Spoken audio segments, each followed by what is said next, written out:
So what do we think? I think we're ready to roll. You guys ready to see some demos or some awesome talks? What do you think? I need a little excitement in the audience, right? So this might not be the biggest group yet, but it's still early. I think there's, my guess is 477 human beings here. What do you think? Something like that? I don't know. All right, I'm going to move right through this because we have a lot of content, a lot of demos to do. There are a few talks to do. I've got a number of announcements. So first, I should say welcome. I'm Corbett3000. If you haven't met me before, if you want to connect with me on Twitter, otherwise known as Peter Corbett. Hopefully, we've had a chance to get together, say hello, have coffee, whatever. And I'm always accessible if you want to hit me up there. So first and foremost, we've already got prizes. We have, for the top #DC Tech hashtag user tonight, right? The best live tweeter, whoever is our most social citizen of the evening. You've got an Adobe Creative Suite 5.5 Master Collection by our sponsor Adobe, who wants to give this to you. I believe, yeah, let's talk about this. Is like a $3,000 package. I'd like to say, a number of my employees are here, so tweet your faces off. This is worth $3,000. Anyway, so the other thing I'll say, for the second runner-up, right, the best way to do this is we'll give away the Adobe Flash Builder 4.5 Premium. Any of you out there that want to do this kind of development work, you know that this is a few $100, maybe what, $500, $600. So great, awesome prizes. Thank you very much, Adobe, for coming to the table and giving us awesome. And we have a number of other sponsors that make something like this possible. Lisner Auditorium is not an inexpensive place. I know that GW has been an incredible host and co-sponsored this. In the future, they said, Peter, we're going to give it to you for free. No, we hear laughs, right? Anyway, so Mobile Future, thank you so much for being a sponsor. I know we have a number of our friends right down here up front. They're shy and taking pictures of me now. And they have an incredible forum coming up. The date is October 25th. This is going to be at the Woolly Mammoth Theater in Chinatown. If any of you have been to Woolly, you know it's a beautiful space. There are going to be a number of demos. There'll be a lot of talks around mobile innovation and policy and all those things that we love and know we want to learn more about. After this meetup, we'll send a link out for people who want to apply to demo there. I know that there'll probably be senior leadership from a number of carriers and maybe some investors and otherwise, so you're going to want to submit to that to make sure you have a chance to demo. And then Pillsbury, who's been sponsored by us, I think, from the first DC Tech Meetup. The first DC Tech Meetup was 250 people in one of their really, really big conference rooms. And I was like standing room only, like this, we're not going to be able to fit here very long. But they've been a great champion. I don't know if, is Steve in the house somewhere over here?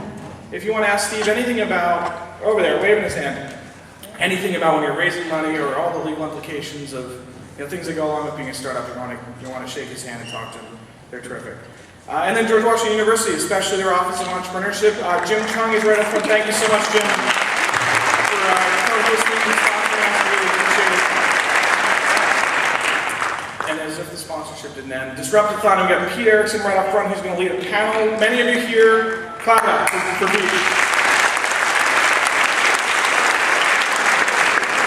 You know Pete, he's a tireless champion of the technology community in the greater Washington region. He puts on Disruptathon, which is an incredible event.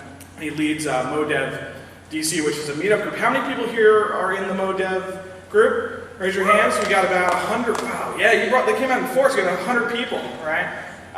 Mobile developers, everyone who is interested in mobile entrepreneurship. We have a number of folks that came through and are demoing from that crowd as well. And on September 27th, they're doing a Disruptathon social media-focused event at the Washington Post. Really special discount code, $25 off this event, which makes it free. And is it until midnight tonight, Pete? So those of you who have fast fingers on your phones right now, you're going to want to log into this link, disruptathonsocial.eventbrite.com. Snag that. The code is DC Tech to make that a free event to attend. I'll be there. I know a number of other people will be there too. Should be fun. And then, for those of you who know that Strategy Labs and Tech Cocktail co-produced DC Week, which will be November 4th to 11th. There's 6,000 people registered. Today will be about 10,000 people. Most folks don't know we're announcing that Ford is our presenting sponsor this year, which is not only enables us to do this festival, but it really is sort of validating to see that a major, amazing, iconic American brand thinks enough of innovation in the capital region to want to sponsor us and make sure that we can do all the panels and sessions we want. Hopefully you'll come out to DC Week. There'll be hundreds and hundreds of free events. We'll have a big conference on Thursday. There'll be a lot of parties. There'll be an opening party at 9:30 Club, and then down at Arena Stage we'll have a closing party. And then MoDev East will happen December 2nd. This is a first look. I don't know if all the content, it's hard for me to actually see my screen down here. I don't know if all the content is posted yet or not, but you'll want to get in front of that. Is it going to be out at USA Today, or where's it going to be? At Gannett Conference Center. Very good. I told you there's a lot of announcements, right? We're almost done here. And then there's a TV Apps Developer University that the Consumer Electronics Association is putting on. Where's my CEA friend? Somewhere here. There you go. Grab this, man, if you want to talk about building apps for TV, which I think is fascinating. If you guys have not been to CES, and if you're in the mobile space, you really need to go. I've gone to CES the past 2 years, and it's really an eye-opening experience. And as we see mobile applications merge more and more with television, there's certainly a world of opportunity. I'm assuming at the university people will learn a lot more about that. And lastly, for those of you who are into usability, UPA has a conference they wanted me to let you guys know about September 16th, which is this Friday. I think this is my last event announcement. You know, when we put out our RSVP, we always want to make sure we can tell people what's going on, and I think there's like 30 other things we couldn't put in here. So make sure you go to upadc.org and check out user focus on that / and see what that conference is all about. And I know I've been teasing you guys for months and months and months about this tech incubator that quote-unquote people were working on and may be happening or whatever. So if you guys get the Washington Business Journal or in the DC Tech Facebook group, you saw that it actually launched last week. And is Jamie Harvey here? No? So Jamie Harvey's been leading that effort, and it's opened up. It's called Geek Easy. If you go to geekeasy.org, you'll be able to see more information about it. It's basically on 14th and W. They got about 5,000 square feet of space. Total experiment. It's going to be successful if you guys put effort into it, if you spend time with it. Maybe you have financial resources, maybe you don't. I think there's sweat and equity that's needed. There's a big community space for doing talks. I think it can fit about 150 people.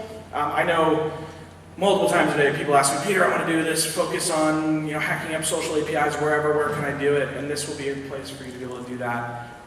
So I would make sure you check out geekeasy.org if you want to do that. And more love to our District.io friends. If you want to do co-working in DuPont Circle, you can probably find Mr. Z Band around here somewhere, chat with him about that, or visit District.io. And lastly, Fast Customer, who's demoing tonight, Stephanie. These guys raised $750K, was it like this week? Or like last week? Right? Awesome. Congratulations. You're going to be off and running.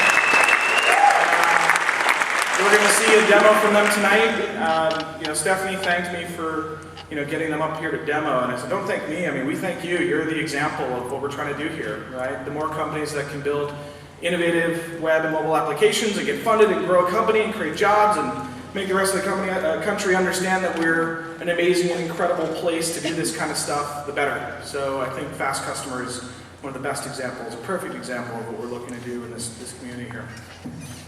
And lastly, as you all know, 50% of all stats are made up. So, Capital Communicator, which is it's a great publication. If you're in the PR and marketing and communications industry in this town, they put on a lot of great events. They sent me an email and said, Peter, we did this really cool survey, some custom research in Baltimore, DC. We want to understand the use of mobile. And I am so not sold on QR codes. For whatever reason, I'm not into it. And what I thought was interesting, of DC-based people who have smartphones, 39% have scanned a QR code, which was much higher than I expected. So I figured I'd leave you with, well, this is, I guess, is not made up. They did actually do the survey, but leave you at least with a statistic that I thought was interesting. And with that, I'm going to go right into demos. So, talks. And we've got Grandstand is up first. So DJ Saul. Now we're ready to do some awesome talks and demos and more me talking. Here we go. So, I want to make sure we got you all squared away. What are you showing first? You're getting the deck. This one. PDF version or PDF? And you should be good to go. I'm going to let John take the inside because I wave my arms a lot. How's everybody doing tonight? Excellent. So I'm double excited to unveil Grandstand. Not only is this our first real internal project at Strategy Labs, a product that this is also very cool for me. I'm a GW alumni. How many other GW alums do we have out there? Clap. Okay, cool. So, what did we build with Grandstand? Grandstand is a web application that transforms social and mobile inputs into real-time data visualizations, games, and visualizations. Essentially what we wanted to do is give any venue with a display that's connected to the web the ability to run promotions, very cool promotions. You might see one going on over there. John's going to talk about that in a minute, as well as drive additional ad revenue, and just in general encourage the social sharing of their brand. So how is Grandstand used? We're going to show you a couple quick game boards, and then what we're going to do is actually run this game. Some of you might have already figured it out. You might need to open up your phones in a hot second. So, how did this all start? It started with the social revealer. This is what we were hacking together internally, pegged to the iStrategy Labs venue on Foursquare. As people would check in, tiles would flip, and an image would be revealed behind it. So imagine kicking a scavenger hunt off the right way by having a certain threshold needed to be met, needs to be met, and then at the end of the day, you're going to get a map that gets revealed to kick off your scavenger hunt, or unveiling a photo or a video that gets triggered to play afterwards. Next, for Pinkberry and DuPont Circle, delicious. We flipped the model, so instead of the revealer, we turned it into the builder. And now avatars are going to show up to fill up on this grid right here, rewarding everyone with a free Pinkberry mini. Now I'm going to pull open our next iteration of Grandstand. So with this one, what we did, this is another iteration of the builder. What you're going to see is avatars are going to fill up on this grid up here. Then you're going to notice over there we have bonus squares. And as soon as the grid is filled, we're going to get a winning sequence. This can be custom, this can be whatever you want. In our case, it is a winner. This was a lot funnier to John and I don't know. But it can essentially be whatever you want. So what we did here with the lucky squares, imagine you're at the Verizon Center, you're at a Wizards game, all of a sudden I check in, my avatar pops up in the bonus square. I've now won instant seat upgrades. I've now won tickets to a future game, maybe a half-court shot opportunity. That probably wouldn't go very well for me, but that's okay. Since Foursquare is the weapon of choice as the input for the venue, you can run a special or promotion straight through the platform. So if 200 people check in, you can now give the ability to, let's say, give a Papa John's discount to everybody who checked in, and then reward the whole stadium, even those people who maybe don't know what Foursquare is, to go get a Chick-fil-A breakfast sandwich the next day with your ticket stub. The same redemption mechanism that already happens today. I'm a 4 years Wizards season ticket holder, for better or worse. I'll be honest, as much as I love the Chipotle burrito toss, it's definitely time for something new and different. So, Grandstand can also serve as an immersive social data visualization. This is a project we did for Volkswagen in Germany with 22-inch touchpads projecting onto 15 square foot screens. So think of pulling from Flickr, Twitter, Foursquare, and Facebook. So think about a custom globe that spins around and it shows geotagged tweets of mentions of a Jetta or a Passat or a Phaeton or what have you. It's also showing a Foursquare heat map of check-ins to airports and train stations around the globe. Some other stuff that we're working on with Grandstand is we like to think about this physical marketing technology. So what would happen if you check in and it literally affects your physical surroundings? So one check-in can trigger something like opening of a lockbox, which our strategist Zach Sully did last week. Very, very cool stuff. So thinking about 400 people checking in and it shoots off fireworks on the mall, or even if Twitter or Flickr was, or Facebook was an input for that. So we're very, very excited, and essentially,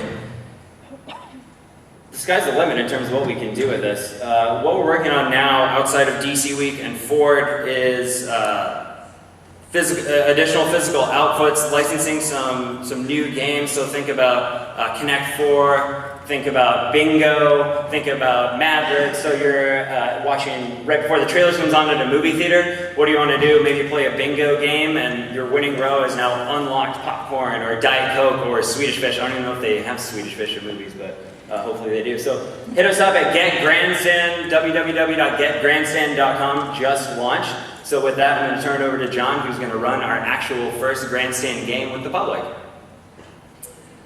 Hey everyone, so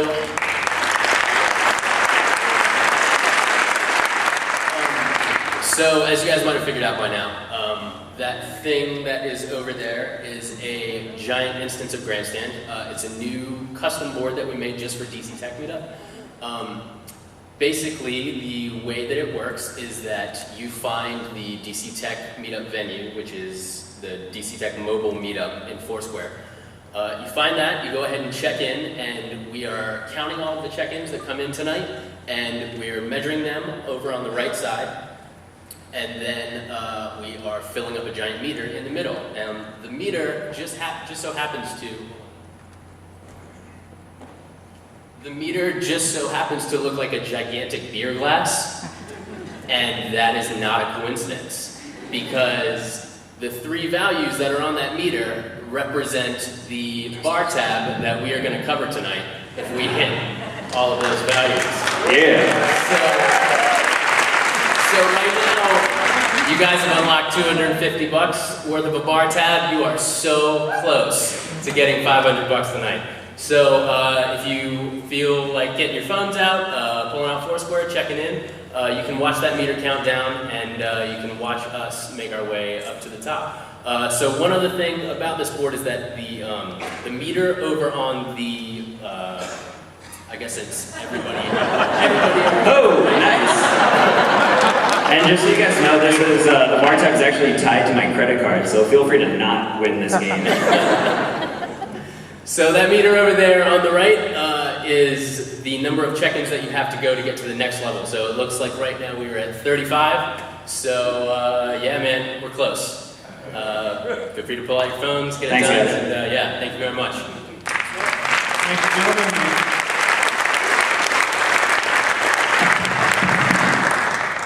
Next up, we have Diane. If you come on up, I'm going to toggle your slides open just a minute. Okay. It's Diane Smith. Thank you. Thanks everybody for having me. Thanks, Peter. I'm an advisor to the Mobile Future Coalition, and we're a group of companies and nonprofit groups that care about the wireless space, and particularly about investment and innovation in wireless. Let me go to the next one. Got it. So I'm also an entrepreneur from Montana, from Northwest Montana. I'm a former CEO. Oh, we have Montanans in the shop? Yes, thank you. I'm a former CEO of an IPTV company that we took in Northwest Montana from 0 to a $30 million money raise in 3.5 years. You know that company today is Avail TVN, and it's one of North America's largest digital media services company. One of the things that taught me, because we started our company in a coffee house that had Wi-Fi, was how important communications infrastructure is to rural America.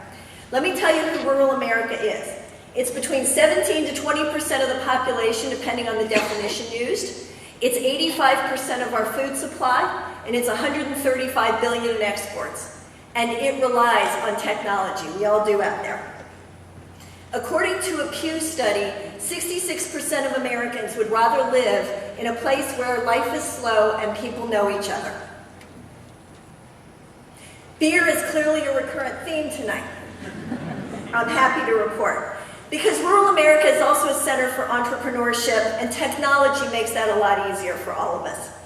The Larry Summers character in The Social Network said kind of glibly, at Harvard, students would rather invent a job than have a job. I hate to break it to The Social Network, folks, but in rural America, we've been inventing jobs for a long time. And what we do now is rely on technologies to make that easier. We're seeing entrepreneurship boom in the alternative energy sector, in all kinds of new and social media, in baby boomer entrepreneurs, in healthcare, and in distance education. And wireless infrastructure makes all of this possible. We also use it to underpin, again, all of the social fabric of our lives, from keeping in touch with each other, because we can literally be on the road for hours at a time, not because of traffic. So obviously this is pretty important when we're putting signs up like this along the way. And one of the challenges for us, as with everybody, is to free up spectrum. This is a simple supply and demand issue. Average mobile data usage has increased 89% in the past year. And both Congress and the Obama administration are looking at ways to free up spectrum. And in the short term, you have companies like AT&T and their acquisition of T-Mobile trying to get it in the typical business way. I love this shot. This is actually a media center of a friend of ours. And geography and distance clearly aren't the barriers that they used to be. Now all of a sudden, geography and isolation and distance can be overcome with a click. And those are the kinds of technologies that make entrepreneurship possible. And lastly, if you want to learn more about the spectrum crunch and what it means for wireless, check out this video that Peter developed for Mobile Future. It's a great video, and thanks for having me.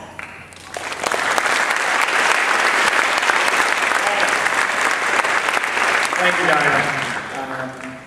Let's see where we're at here now for our National Mall. Brian Holladay. Hi. So I'm here to talk a little bit about, well, I come to the sort of mobile tech space a little bit from a different angle. I kind of moved over laterally as a musician. So I'm going to be talking about an album that I made with my brother for a duo called Blue Brain. And we released an album last spring, actually entitled The National Mall. Like a normal album, we composed all the music ourselves and recorded it in our studio. Unlike a normal album or albums that we're used to or that we've done in the past, this album is only available as an iPhone app. And the reason for that is, I guess, kind of given away in the name. The National Mall is what we've sort of dubbed location-aware music. And as you can maybe think, as you're looking at this, is it's an app that only works within the confines of the National Mall here in Washington, D.C. This is an idea we'd kind of toyed around with for a while. And it was never really our intention to make an app. It was just the easiest way to kind of achieve this idea. So the way it works is that the album uses the phone's built-in GPS technology to shift the music as you move around the landscape. So, for instance, in this example, or I guess here's sort of a preliminary map, one of our early drawings of how music would be mapped to this landscape. The idea is that as you move, the music changes and shifts based on your chosen path. It's kind of a choose-your-own-adventure of an album. There's no right way to go. Any way you move within that sort of parameter of the mall works. So for instance, to give you a couple examples, this is the Washington Monument, obviously, and as you move towards this structure, this giant obelisk, what starts with just a single cello, as you ascend the hill, kind of compounds into a full symphony, full orchestra with a choir, and by the time you're literally at the top touching the monument, you're hearing drums and blast beats, and it's crazy. But then if you go the other way, the reverse happens. The other sort of way of thinking about it is we did things like tag music to specific places. So for instance, the carousel that's by the Hirshhorn, that old sort of wooden ornate carousel, as you walk by it, you start to hear the sound of actual horses. So it's been an exciting project for us. We've been working on it for about a year. And the main reason we did it here was because this is where we're from and we know the mall. But we wanted our friends to try it. We wanted to get feedback on it. And it kind of took off a little bit more than we expected. We got some press for it. NPR's All Things Considered picked it up, and then Time and BBC. So it's been really cool. And so it was always kind of intended as the first in a series of location-aware albums. And next month on October 4th, we're launching the one for Central Park, which is a completely different animal altogether. Whereas the mall is a wide open space, Central Park is a very different kind of, not to mention, I mean, it's a much, much bigger park as well. But there's various different paths and different ways to go. So it's been exciting to think about composing music for a landscape and figuring out the challenges in that. And like I said, this is the first in a series. The National Mall was the first in a series of these location-aware albums that we're doing. Got a lot of pictures of Central Park, apparently. And then after this, we're starting to work on one that we were asked to do for South by Southwest, the actual grounds of the festival in Austin. And then following that, we're working on what we consider to be the biggest one, actually it'll be one for driving the entire length of Highway 1 in California. So that's what we're working on, and we thank you for the opportunity to share it. Thanks.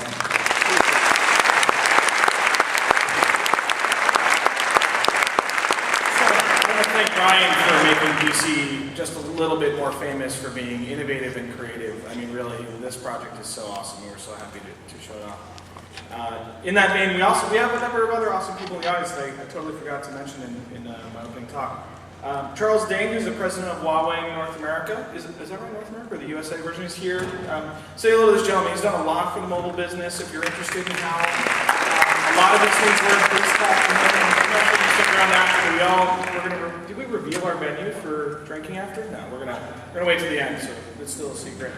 I know I definitely said hello to Jim Chung. Doug Guthrie, who's the dean of the business school here, right here. Please find Doug if you're a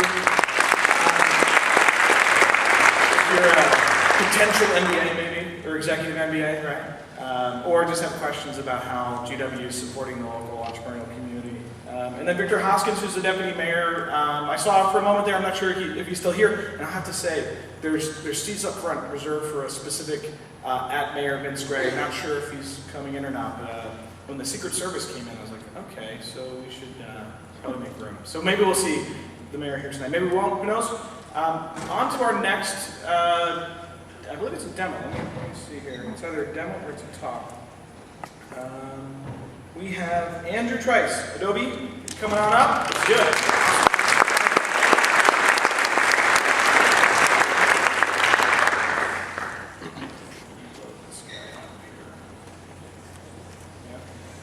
All right, this is going to be a fun one. We're going to use our little camera setup here to demo some devices. We've got a presentation.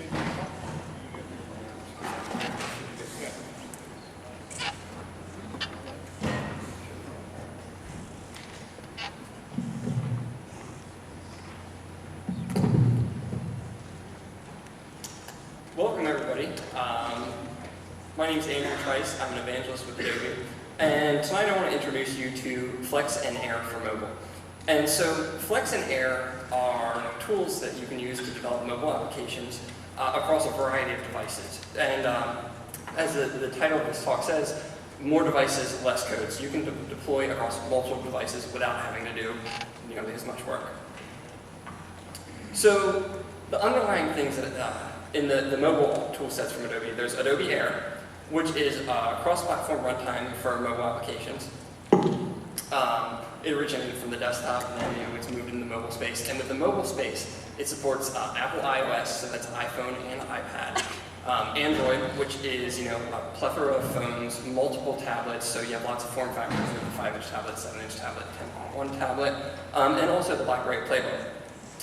You can target all of these different platforms, all of these different devices with a single code base, and that code base is powered by Adobe Flex. So Flex is a declarative markup language for building rich applications. It consists of a lot of predefined components, controls, list buttons, image viewers, all the way to everything that you need to interact with data. So data services, web services, HTTP integration. There's a lot of components to it. That is all powered by underlying ActionScript.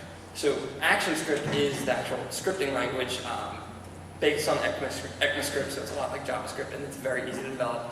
And it's a single set of tools, as the graphic shows here. So there's one tool, that's Air, one skill. So that one skill is ActionScript and Flex development. And, and then one language, ActionScript, or Flex. And it powers all these different platforms. So the first thing I want to talk about as far as actual applications that use this, because it's in the wild, people are using it now. One of the first things that people say when they hear Adobe and iOS is, oh, I didn't know Adobe's tools could run on iOS devices. iOS meaning Apple's operating system. So this is PolitiFact. PolitiFact is a phone and tablet application. It's in actually multiple application stores. So there's the Apple App Store. There's the Android Market. There's Amazon's App Store, the BlackBerry App World, and Barnes & Noble Nook App Store. And PolitiFact, it's many of you probably in DC may have heard of it. It allows you to track politicians, and it gauges the truth in the things that they say.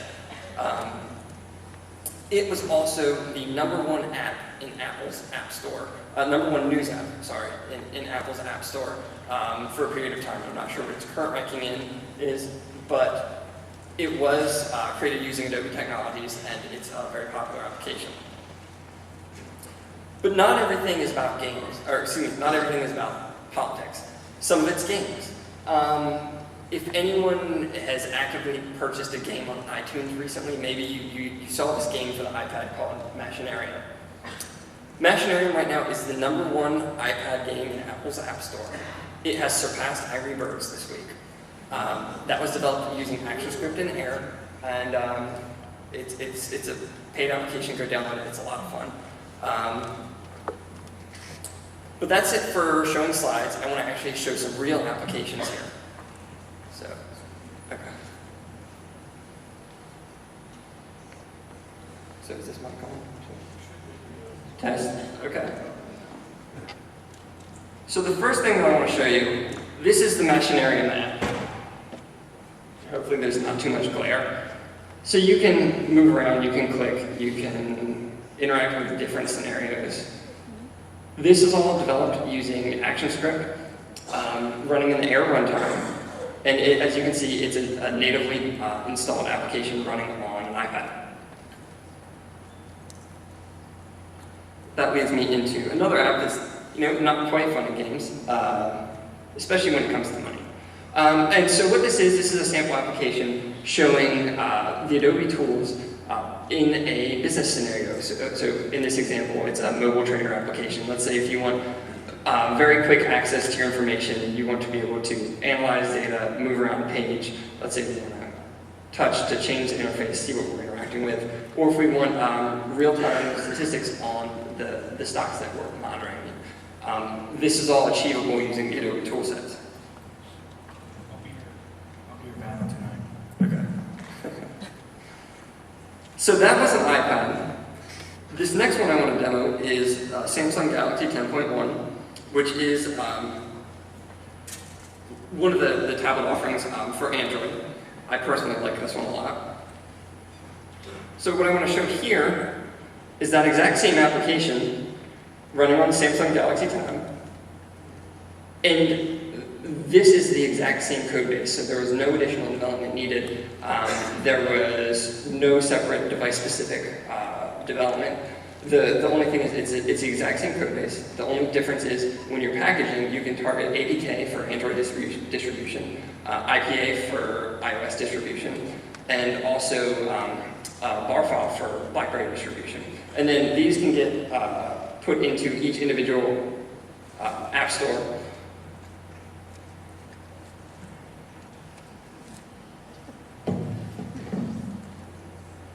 And so the last one I want to show is the BlackBerry Playbook. Oh, and this application also, I don't have phones to demo up here, but this application also runs on a phone, so it's one code base, runs on lots of devices, so different platforms and different form factors. And there's things that you can do to tailor the interface so that if you're on a smaller device, it displays slightly differently, so that you develop towards the application of what people are doing and how they're going to interact with it, and not worrying about the specifics of a certain platform. So in this one, you can also see we interact with it in the same way. We have the same different components, and then I also have another, this is just a sample dashboard that you can use if you want to visualize data on a tablet interface. This is all developed using Adobe Flex and Adobe Air. And if you want to learn more about it, so if you'd like to learn more about this, definitely come find me. We'll be here wherever, I don't know, the after-hour drinks also. I'd like to talk to you about this. I want you guys to use this also, so if you have any questions, I'd be more than happy to answer them. You can also go to flex.org, or you can go to the Adobe Developer Connection, specifically the area for mobile devices, and go download a copy of Flash Builder. It's at adobe.com/product/Flash Builder. And if you're lucky enough, maybe you'll actually get a copy of that for free tonight. Thank you, everybody. All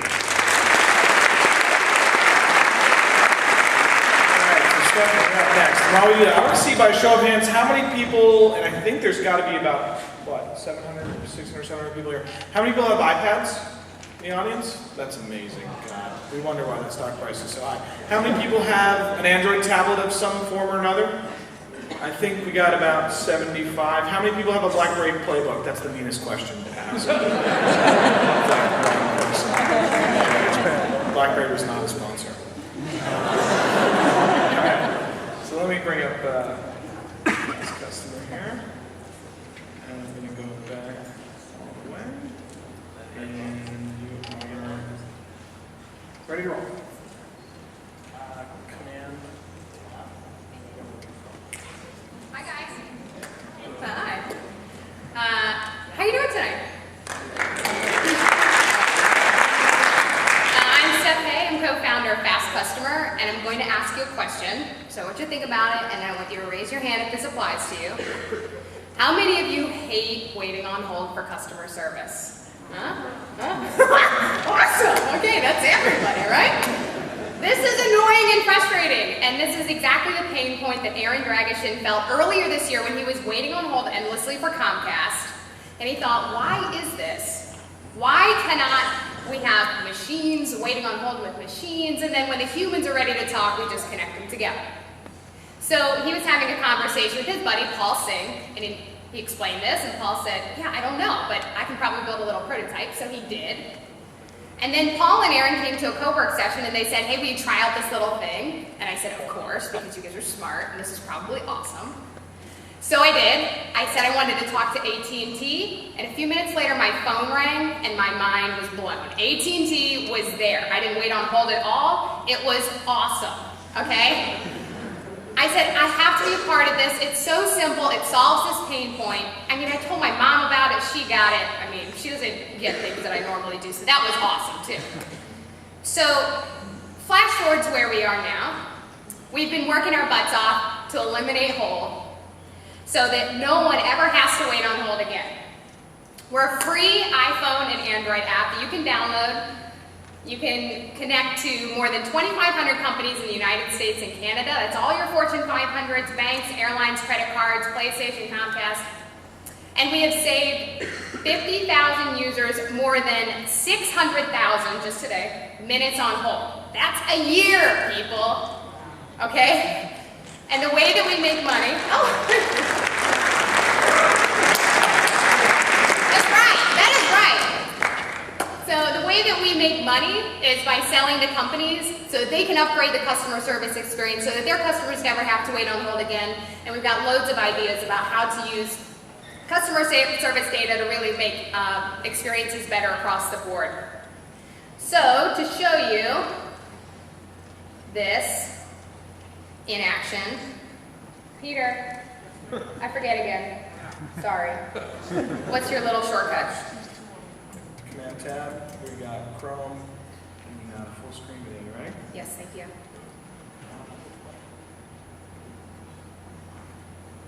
Good sound. We don't have video. YouTube. God dang. We can do that like, there you go, so you like move around. There's no sound. Right?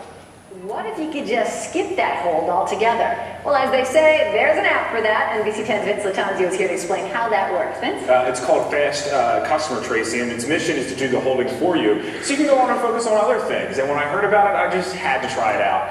Here's how it works. First, you need to register your number with the app. It does that by sending you a test call. Then you choose the company you'd like to call. The app can connect you with around 2,000 different companies, ranging from banks to your cable company. Once you pick who you need to speak to, the app will do the holding for you, which is great. Then when there's a representative ready to talk, Fast Customer calls you back from an 800 number, and just like that, you're connected to who you need to speak to. I tried it several times and it works great, and now not every company is available because they need to be registered with the system for it to work, but you couldn't say, hey, I want this company on there and I'd like to do it, and the app is available for your iPhone and Android smartphone, and it's free, so that's great. I'm totally going to try it. I tried it, I loved it, you gotta use it. Excellent, thanks.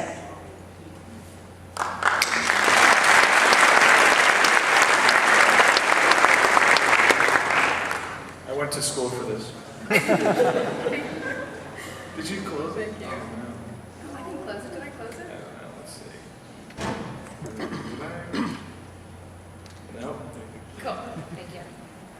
Okay, so let's talk turkey. One techie to a room full of techies. What do I want? Okay, I want you to download this application, your iPhone or Android device, use it, let me know what you think. If you don't have an iPhone or Android, I want you to go to fastcustomer.com, sign up for our newsletter so that you can find out when we do come to new platforms, which we are going to do. If you work for a company that has a call center, an 800 number provides excellent customer service, wants to provide excellent customer service, let's chat. I want to learn everything about that. And then I also just want to say thanks to Peter and everybody for giving me the stage tonight and let you know that at Fast Customer, your call really is important to us. Thank you.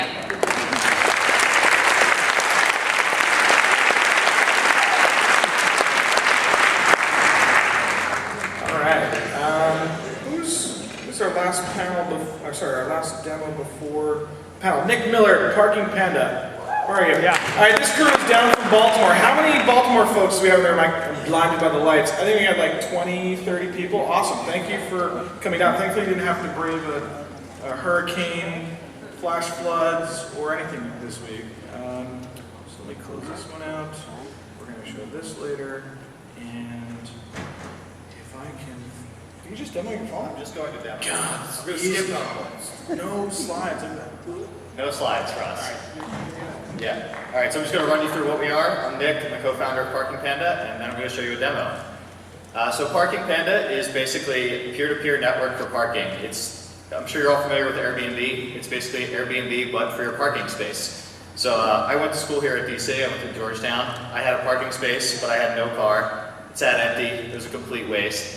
And sort of the idea stemmed from that. It was like, why couldn't I make money with my empty parking space? So that's what we let you do. If you have an empty parking space or you park on the street, you can list your space for rent, set it up on our site in 5 minutes, list the days and the price that's available, and start earning money just by having an empty parking space. Now the other end I could have used when I was coming down here tonight from Baltimore. I wanted to park somewhere near here, but parking is a pain in the ass, particularly in DC. The app and the website allow you to quickly sign on, either search by a location or search around you, find parking, go to someone's driveway, and park in their driveway instead of, paying $30 for the lot or for the garage, or if you're at a game waiting 2 hours to get out of the lot. So both people benefit here. If you're a driveway owner, you get to make a lot of money. If you're looking for parking, it's faster, it's easier, and you're helping out the community. So I'm going to skip the PowerPoint, like I said, and go right into a demo and show you how this works and actually book a parking space here tonight. So hopefully you guys can hear me okay over here as well. And see this all right? Can you guys see this? All right, so normally this would find what's around you, but we're not, we just launched in Baltimore 2 weeks ago. So I'm going to go ahead and search for Baltimore parking. So all I have to do is type in Baltimore, pick the date I want to park, and I'm on my way back to Baltimore tonight after the event, so I'm going to park today. And how far from the main center of the city I want to park. So let's say, it has to be less than 2 miles. So I'm going to go ahead and search for parking. Here's all the parking spaces that are available in Baltimore. You get a list view. I can look at the price, the distance, the address, and a picture of where they are. Or I can go ahead and pop open the map and see on the map where all these spaces are.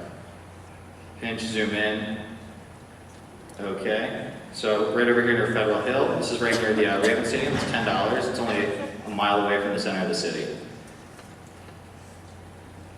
Go ahead and look at my space, see exactly where it is, get the details. Okay, it's right by Cross Street Market. I'm gonna grab a crab cake later, do that. Take a look at the picture. This person uploaded a nice picture with directions on where exactly to park on the street. And then if this is the space I want, I go ahead and click park here. And I can do this all directly from my phone. So, okay, I'm a new user, I don't have an account yet. So I'm gonna sign up right here.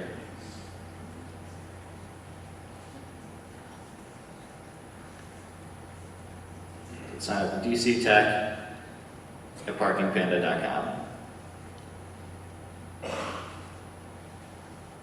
Create a password. And that's it.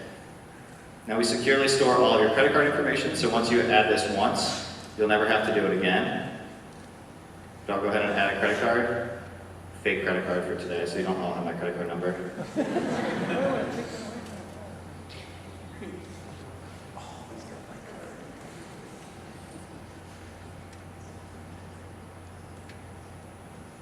Once you get the credit card information in here, save. I'll never have to do this again. It'll all be stored securely for me. And I'm ready to go, and I can pay for my space. There we go. Now, since I booked before I ever got there, I can still see all my data, see the picture, and then I can go ahead and click and get Google Maps directions to the parking space. The idea is that you can do this with your phone, find the spaces right around you, or you can do this in advance on the web and find parking before you ever leave your house. So like I was saying, we just launched in Baltimore last week at the Grand Prix, and we parked 115 cars 2 weeks after putting our website up at the Grand Prix race. So we're live and up in Baltimore, and we have, I think, 20 or 30 spaces in Baltimore, and our next city is going to be DC. I've lived here for a long time. I went to Georgetown, and before we launch in DC, we want to make sure we have a lot of spaces listed so a lot of people can park for events like this, for the football games, baseball games, anything at Verizon Center. So if you guys have a parking space in the city, go on our website, sign up now, list your space, and you'll start earning money before you know it. Thanks a lot.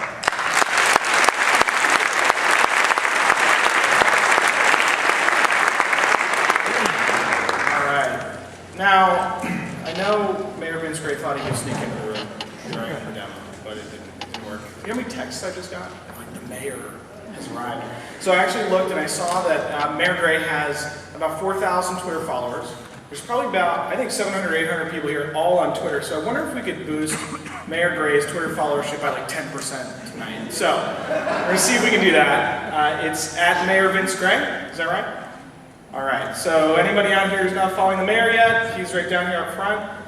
Let's follow Mayor Vince Gray on Twitter, and we're going to get our panel going. So let's have everyone come on up here, and gentlemen, and thank you so much for coming out. We really appreciate that.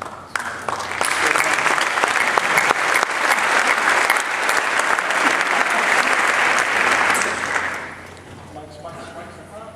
2, 1, 2. Grab one of those. You guys are going to have to pass these.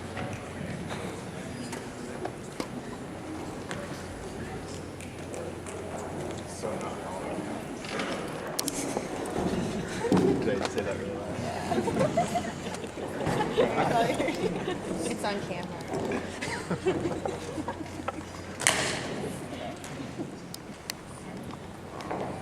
Excellent, excellent. Everybody still doing great?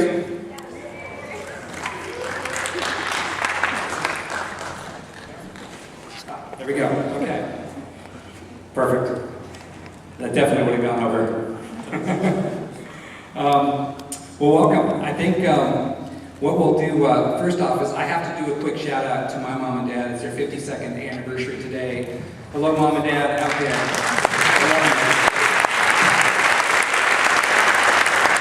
Sorry about that. So what we're going to do first is we're going to have each of you introduce yourselves. And I guess I'll start. So I'm Pete Erickson, founder of Disruptathon and MoDev DC, and I love DC Tech Meetup. It's great to be here.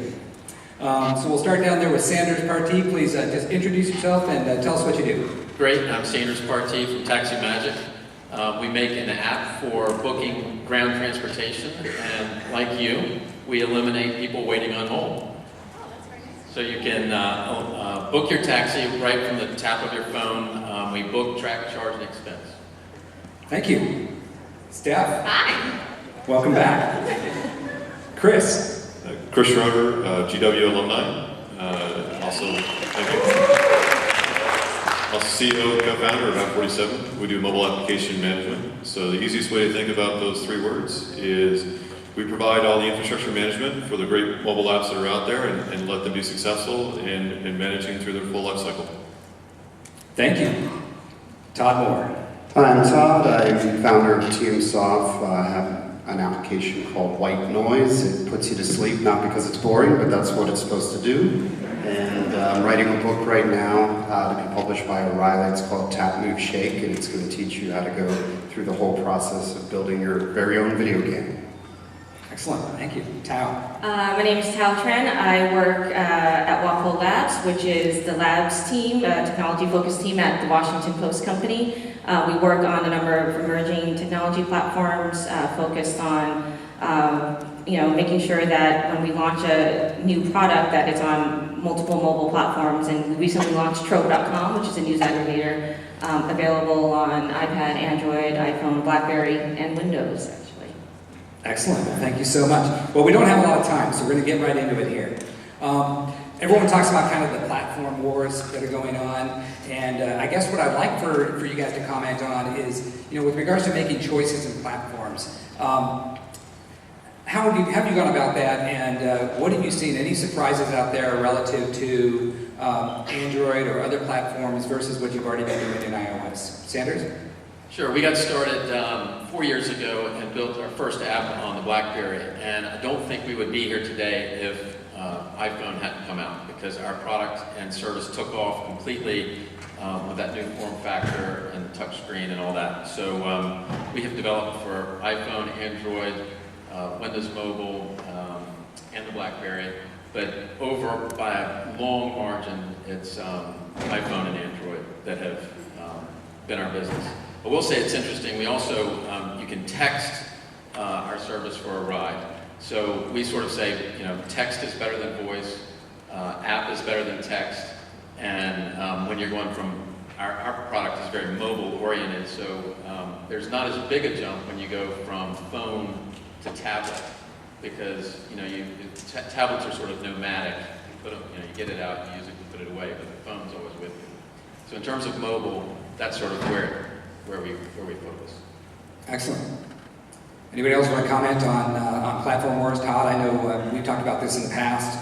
You've done very well in the iOS iTunes Store, but I know you've also put apps out there on Android and other platforms. Yeah, I've kind of done a few of the oddball ones that haven't done very well, such as WebOS and Nokia and BlackBerry. And I'd say right now, I'm on 7 different platforms, but probably 75% of all the revenue is coming from iPhone alone. So that's a big number, and it's pretty compelling. And that's the platform I recommend starting with. And then Android is building steam up, but the problems, I'm different than Taxi Magic. I do a $1.99 app. So Android is better for free apps, I've found. And so a lot of people will monetize through advertising, and that's what I recommend for that platform. But for me, those are the 2 platforms to focus on. And Thao, when you guys thank you. And Thao, when you guys launch a new app, do you have to synchronize launching across multiple platforms at the same time, being a major company? Well, so we are a separate team from WashingtonPost.com, and so as a labs team, when we launched Trove, it was really important that we launch across all mobile platforms. But I think going forward, what we're thinking about now is, as someone who's trying to deliver news and content, should we be thinking about apps, or should we be thinking about more along the lines of HTML5?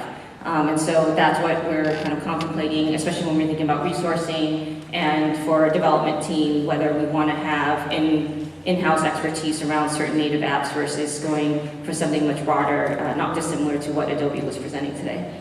Certainly. So great segue. So let's talk a little bit about the mobile web versus native apps. And anybody want to just pick up and comment on that?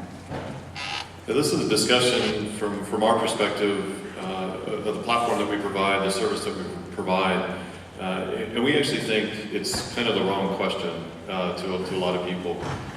Because what you really want to start with is, what's that user experience? And quite frankly, your customers, the ones that pay the bills, that keep the lights on, that project the company forward, don't really care. They don't care if it's an HTML5 app. They don't care if it's a native app. They don't care if it's built by Adobe Flex. They don't care about these things. What you care about is the cost infrastructure to build it on each one of those platforms. So it's really about the user experience. You need to start there. You need to start where your customers are. As you were mentioning, Android is great for free. But if you want to drive revenue out of the charging of your app, it's the platform. So really start with the user experience and leave the technology for the implementation. It's kind of our view of it. That's a good view, user-centric.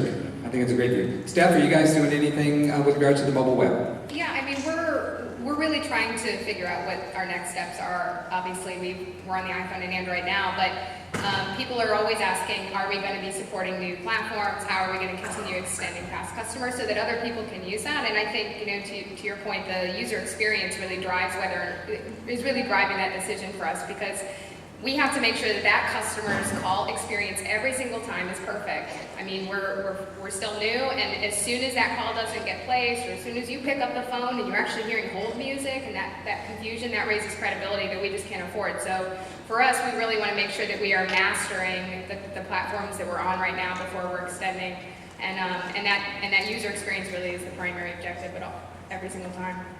Excellent. Sanders. Just one other thing.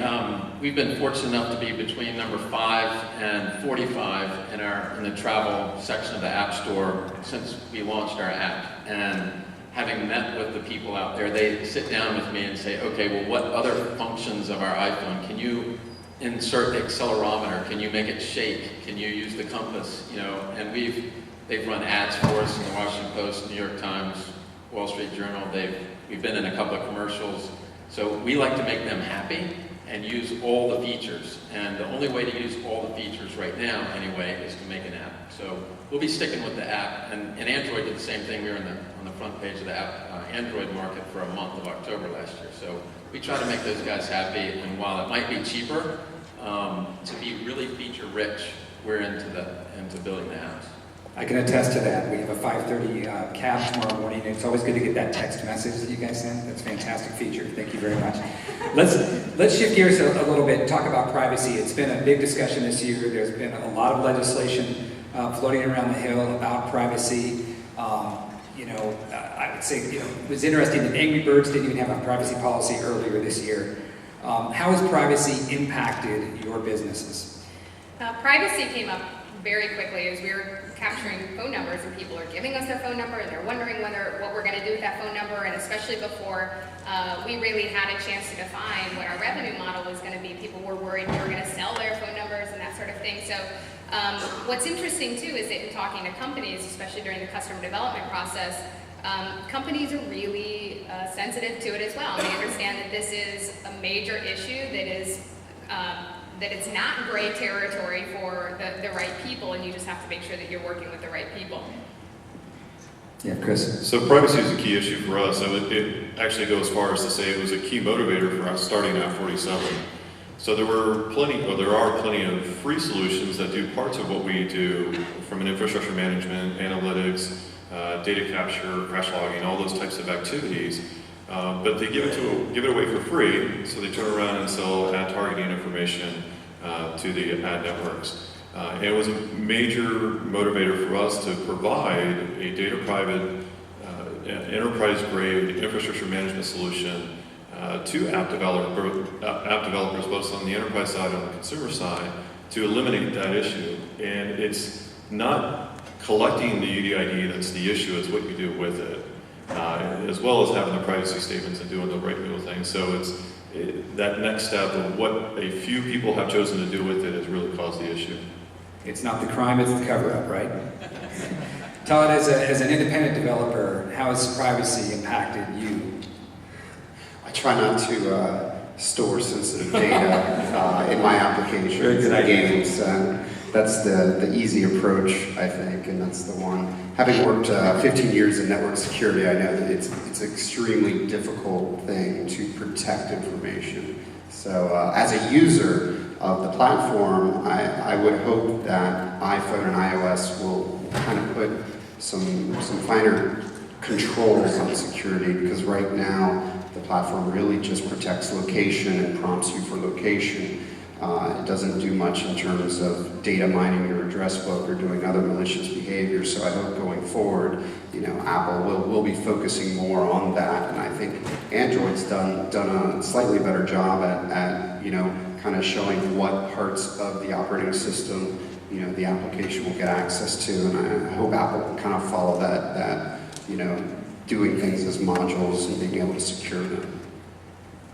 Thao, any comment with regards to privacy as a major publisher? I mean, I think for if anyone has actually ever read the BlackBerry, Android, and iOS privacy policies, of which I have read all three, you will see that the user actually ends up giving up quite a bit, and yet they never even click on it. But I think as people who touch the consumer, you just have to let people know. I mean, even if it's, for Trove, we actually required Facebook Connect in order to do much within the app. And as long as you just allow people to opt in or opt out, that's all people really ask for. I think they just don't want this kind of gotcha mentality of, hey, we're storing your data, we didn't tell you, but you opted in at some point. So I think, you can use the pop-up screens and just communicate to users. Sanders? One last thing is, we do e-commerce, and our app will allow you to pay for your taxi at the end of the ride. And so storing credit card information is a very sensitive thing, and we've spent hundreds of thousands of dollars protecting our infrastructure to make that happen. And I think that the trust factor, when you go into an app like that, it's not just what are we going to do with the user's information, but what are we going to do with their credit card. And so making sure that, to contrast an individual independent developer versus a venture-backed, well-funded company that can spend the money to protect the data, you should sort of be user beware in many respects. Todd, you talked about Apple maybe doing more. Patent trolls have certainly been in the top of the news this year as well. How many here have been impacted by patent trolls this year? Sorry, Todd, don't mean to pick on you. You knew that. Don't mean to pick on you. So this isn't impacting, the patent trolls haven't impacted your businesses in any way thus far. But no more than you. I think it's important to start off with a good patent search, and if you check at Taxi Magic, I'm plugging a guy that did ours, and I think before you spend a lot of money building an app, you should take a look at the landscape first, and there's cheaper and easy ways to do that, so I suggest that. But things like in-app purchases, that's kind of... Todd, you want to comment on that? I would say that there's really, even doing a patent search, you're going to find that there's so many general patents that should have probably never been issued, especially in the software patent realm. And unfortunately, I've been threatened by bigger companies for the last 3 years, and it started with my first app when I created a game called Bubble Pop, and someone sent me a letter saying they trademarked the word pop, and that I needed to change that. And so, and I've been dealing with that ever since. So, and now with LODSIS, which is a much more serious threat that's facing independent developers, my general advice to that is just make sure to set up a company before you publish apps. I started originally putting it under my own name. As soon as I got threatened with using POP, that's when I switched everything into a company. And if anyone out there is getting into the app-making business, that's the best advice I can give you, because you want to protect yourself. You want to protect your personal assets. It's called an LLC, limited liability, for a reason. Pop, that wasn't Coca-Cola, was it? No. It was a game company. Peter, how are we doing on time? All right, great, excellent. So let's talk a little bit about analytics and what people are doing with apps out there. It's been one thing to see the revolution happen and 450,000 apps in the App Store, but what are people doing with the apps out there, and what are you guys doing to sort of tap into that and find out what's going on? Stephanie?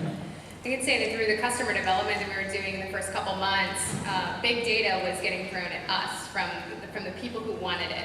So with our app in particular, they recognized that they could get a delta between what people felt before the customer service call happened and what was happening, or how they felt afterwards, and that was data that they didn't have access to right now. And that really presented us with an opportunity to become that solution, right? But we wouldn't have known that had they not already been out there had we not been talking to companies, and had they not already been out there looking for what is it exactly that's going to help us understand our customers better, because the cost of losing a customer is so great versus the cost of just keeping that customer happy. So from an analytics perspective, I think for us anyway, to capitalize on that environment of big data that's already been, and the keyword big data being out there too, it was a no-brainer for us. I'm going to rename your company Fast Money. That was good. Very good. Chris? So analytics are key. I built software for actually I've lost track of how many years now, but so I've built a lot of products, and I've seen a lot of companies build a lot of products, and it's way too often that the domain that you're trying to solve, the domain problem that you're trying to solve, is the focus of the software product that you're trying to build. And just before launch, or just after launch, even worse, you realize that you have no way to measure how successful it is, what your users are doing with it, where are they using it, what kind of platforms are you supporting, what browsers are being run on. All that comes sort of as an afterthought. So it's, if you can't monitor it, you can't measure it, you don't know, you can't monetize it is the way that we think about it. Yes, you can get how many downloads you had out of the App Store or the Android Marketplace, but how is it being used? Where's your focus of the application? Is it where you anticipated it being?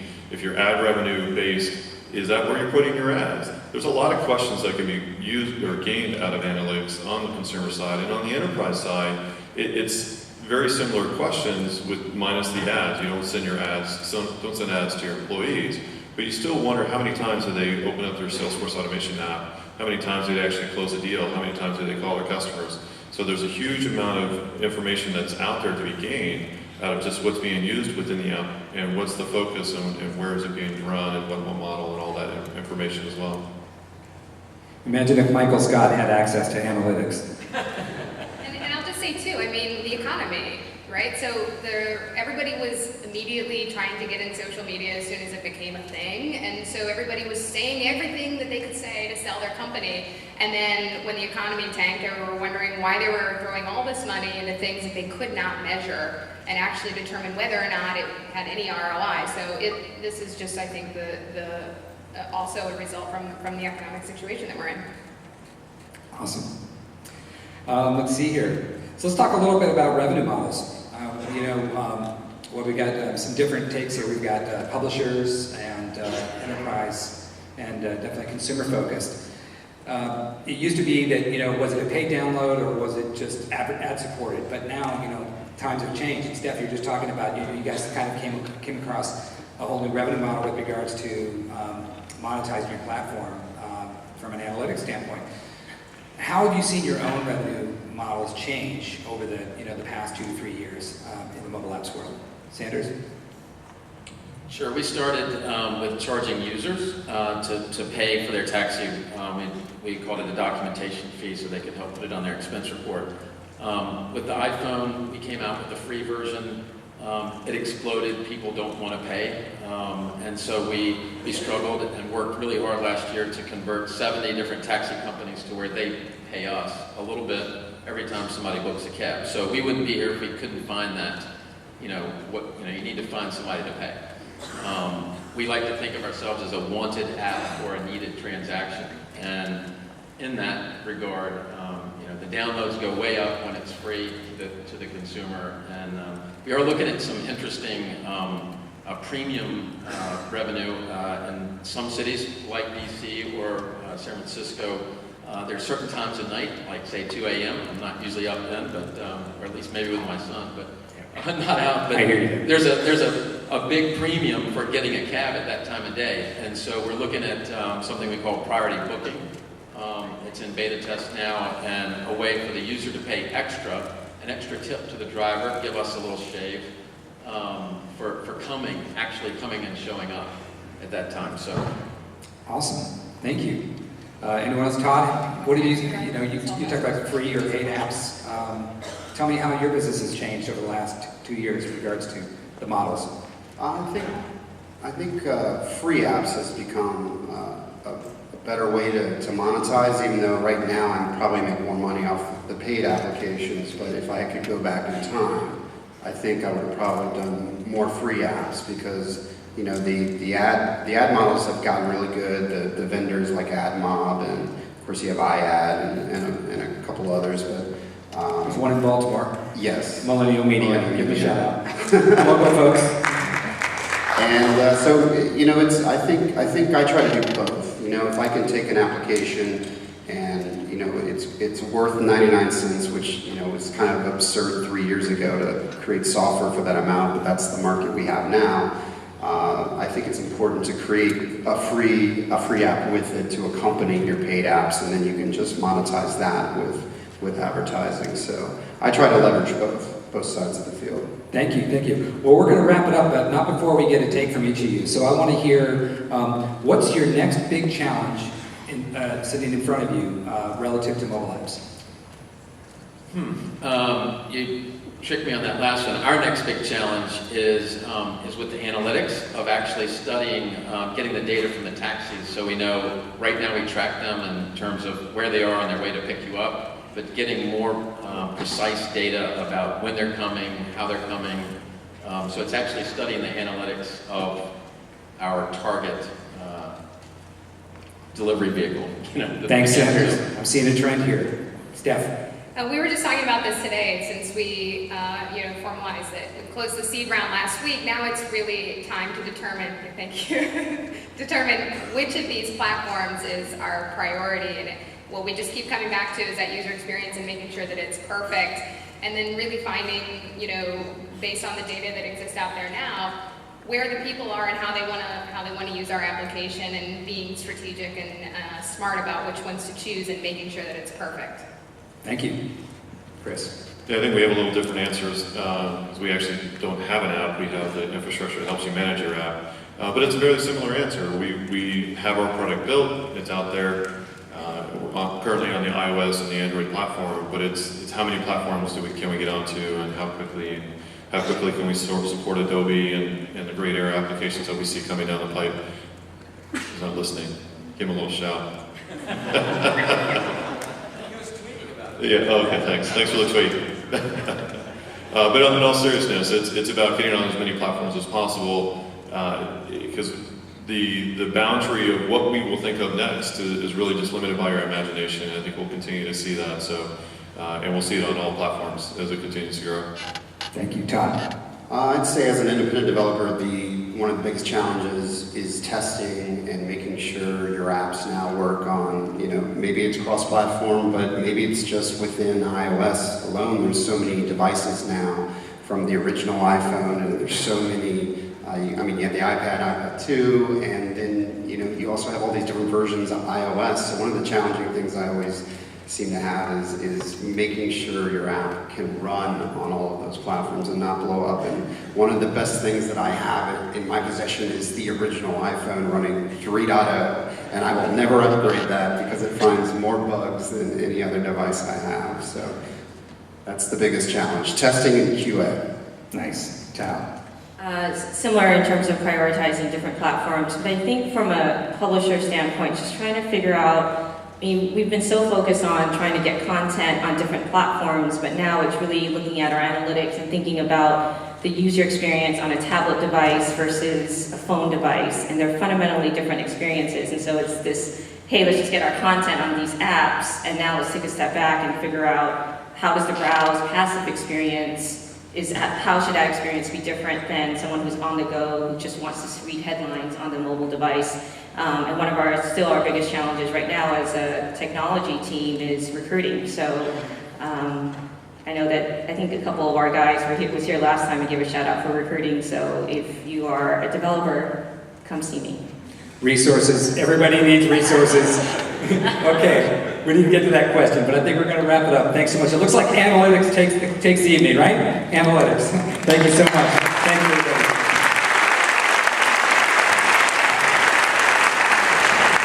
I guess apropos that you ended with analytics, I'm going to give you some stats here. There have been over 1,300 tweets of the DC Tech hashtag tonight, which is sort of ridiculous. You guys have very fast fingers. I know that our friend Adobe in the front of the room probably added about 10 just now. That's what's going on. We will have to analyze exactly who was the top and the second most prolific tweeter so we can give you those prizes. The other is I looked at Mayor Gray's Twitter account. I think we boosted his followership by about 3% just in this week talk, so congratulations to everybody. I know that from an index perspective, the number of technology developer increase was probably 7,000-fold, so that's good. So we've got a couple more demos coming up. Daphna is hiding in the wings. Are you just showing your phone? Come on.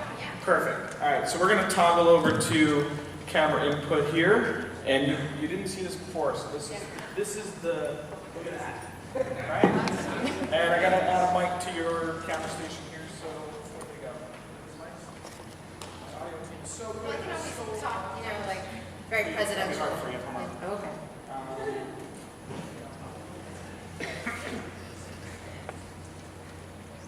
We got RF6 ready to roll here. There we go. Awesome. So. Okay. Wow. It's a very big crowd. Hi, my name is Daphne Kalman. I am CEO of Mouse Pixel. And I wanted to introduce you to our product called Circ. So I'm sure a lot of us in the audience have a lot of electronic devices like TVs, cable, DVD, and you probably have a lot of remotes that are taking a lot of space on your coffee table.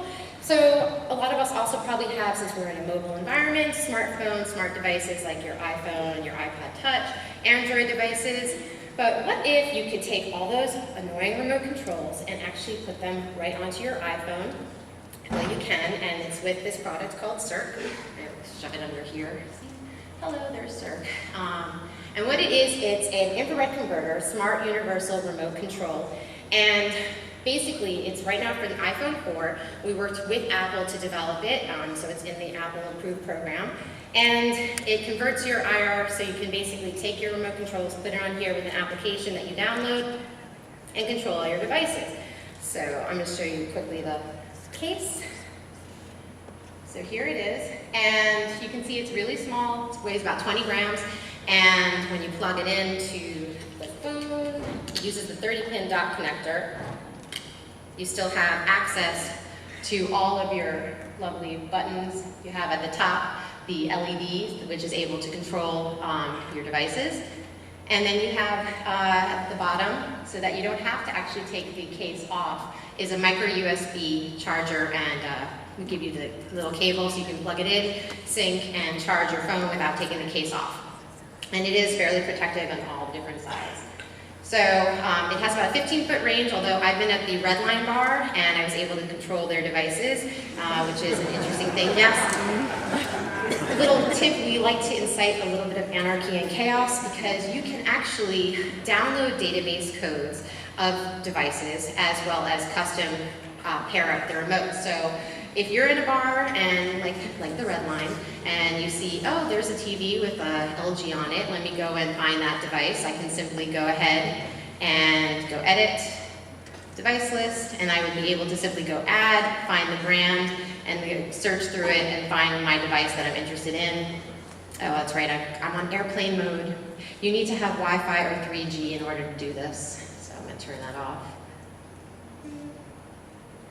But either way, you can simply find the device, and then you would be able to add it to your remotes. And we have rooms. Everybody is able to create a room. The big thing with us when we were developing this is that we wanted something that was able to be personalized and customized, because you get these remotes with hundreds of buttons on them. You can't do anything with them. You probably don't use most of the buttons. But wouldn't it be great if you can move them around, create whatever you want to create, and we give you that opportunity. Okay, thank you. That's why I turned airplane mode off. Nobody else text me. I don't want any lewd comments coming in here, thank you. So I'm going to just simply go brand. Let's see if this works now. I'm going to just any brand here now, and it's pinging the database. And see, there's the type.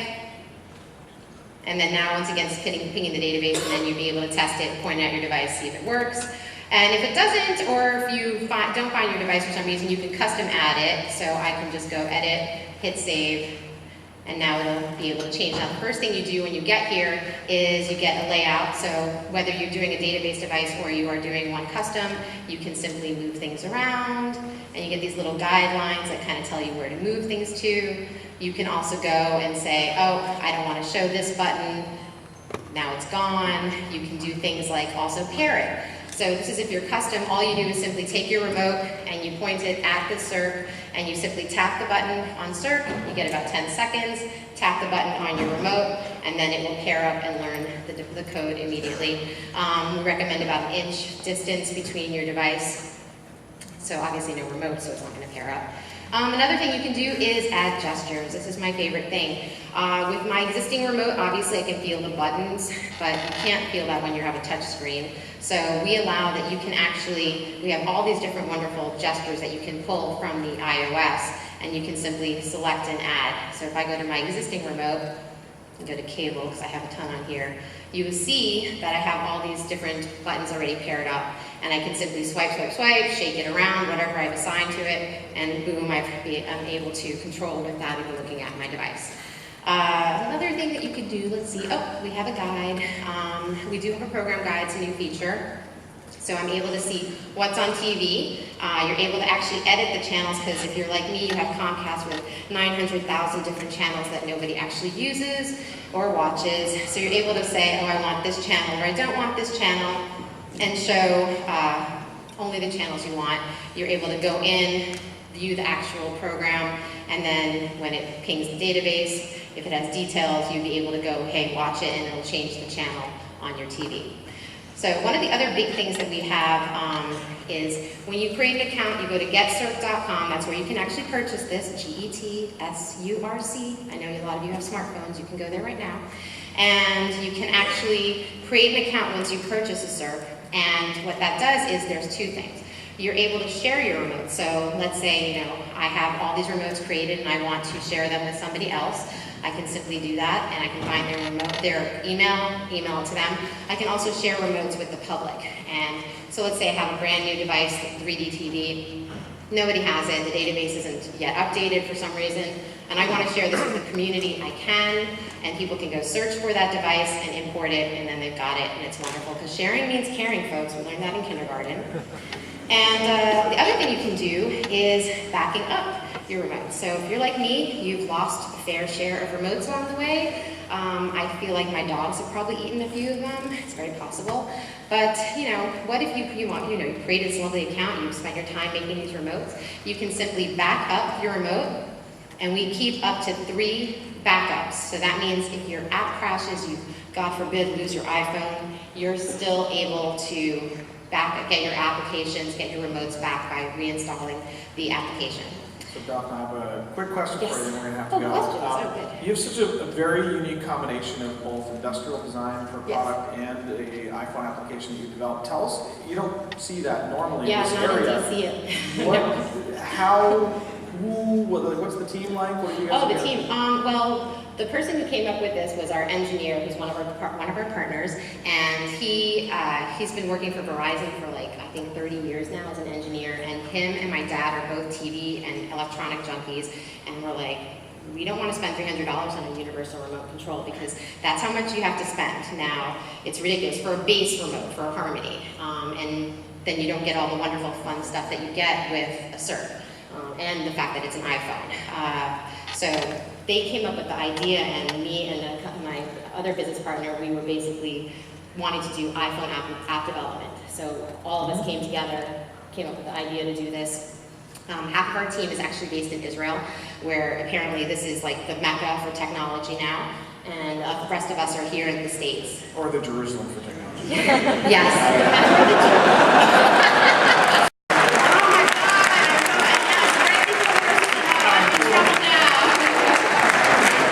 How long did it take you guys to develop? This was about a year and a half in the making. We actually had it developed in about 6 or 7 months, and then Apple came around. Now, if you folks are ever going to be developing stuff for Apple using their 30-pin dock connector, they're very, very strict. So they decided halfway through our process of developing that they were going to change some of their chipsets and stuff, which thus had us going back to the drawing board and redesigning everything. But it actually ended up turning out better because we had this nice slim design, which we just found out from one of the merchandising directors over at Apple that he thinks we should submit it for an industrial design award. Yeah, so. please do it. Yeah. So this is it. Yeah. Thank you, Doc. That was incredible. Thank you. Get started.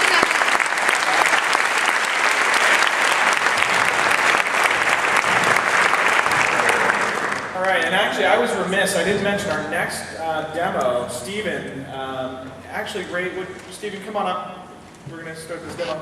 Just raised 1.5 million, what was that, 2-3 weeks ago? You guys are ready to roll? A couple months ago, so in my announcements in the beginning, I want to make sure I called out some of those things, but now I guess I am. So let me go back to our computer version here. And by the way, guys, we are like dead on time, which is always the magic of DC Tech Meetup, so we're not running over. We are going to get to the bar sooner rather than later. We have a couple more demos after this, and we'll be good to go. So I am going to open up who's here, and Are you going to use the camera as well? Yeah. When you're ready, just hit the input 2, the green one, and you'll be good to go. All right. How's everyone still doing at this point? Good? Super excited to be here tonight. Thank you all for coming out. The marketing folks really wanted me to do a very specific presentation. I've jumped that and go a completely different way. So first and foremost, go to who'shere.net, download it. The first person who finds me in the application and sends me a text message, $50 iTunes gift card. Number 2 is, rather than me talking, I thought we would take a video of one of our users, a really good user of ours, longtime user, and show you all how he uses the app. Some of you might recognize Darth Vader's younger brother, Chad. It seems like only yesterday we shared our first kiss, and then you were deported to New Zealand. I don't even have a photo to remember you by. Oh well. I bet if I could meet a sexy lady on the phone, I'd feel better. Let's see who's here. Jenny. She's only 0.8 miles away. Interests. Lady Gaga. Texting. Wow, she sounds complicated. She'll love me. Chad? Who's Chad? Hello, Jenny. I command you to find me interesting. You seem cool. What else are you into? My interests include produce, annual inventory, and decorative plates, but not decorative cups and saucers. Weirdos collect those. I might get into world domination sometime in the future, but right now I'm focusing on my career. Why don't you send me a picture, mystery man? Let's see. Helmet on or helmet off? I think I'll go with helmet off. It's good to immediately share all of your disgusting secrets with potential mates. Send.